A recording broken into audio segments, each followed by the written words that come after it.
Balikan po natin si Emil Sumangil, kaugnay pa rin ng pag-atake ng NPA sa Matanao sa Davao del Sur. Emil?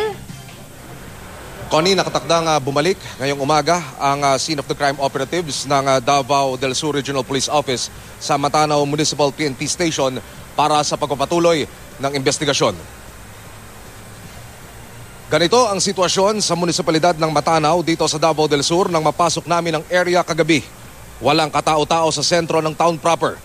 Pinayuhan ng mga residente na magsara ng bahay ng maaga dahil sa kumakalat na balitang isa uling pag-atake ng rebelding New People's Army ang isasagawa. Nang aming bisitahin ang Matanao PNP Municipal Station, bakas pa ang mga marka ng isinagawang pag-atake ng rebelding grupo sa loob at labas ng police station. Pati ang munisipyo hindi nakaligtas sa mga tama ng bala. 2 pulis ang namatay sa isinagawang NPA raid sa police station na ito. 7 sundalo ang nasawi naman ng tambangan ng truck ng sundalo na rumesponde para sana habulin ang mga rebelding umatake.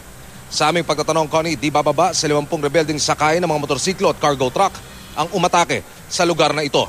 Sa aming pagkalap ng impormasyon, tumagal ng kalahating oras ang putukan. Naidepensa pa raw ng mga pulis ang police station, pero dahil sa dami ng mga rebelde at sa lakas ng gamit ng mga ito, nakubkob ang police station at natangay ang ilan sa mga bala at armas ng PNP. Sa mga oras na ito, Connie, ay mahigpit pa rin yung seguridad na ipinatutupad sa munisipalidad mismo ng Matanao, yung papasok at palabas ng munisipyo niya. Yan ang latest, Connie. Maraming salamat, Emil Sumangil.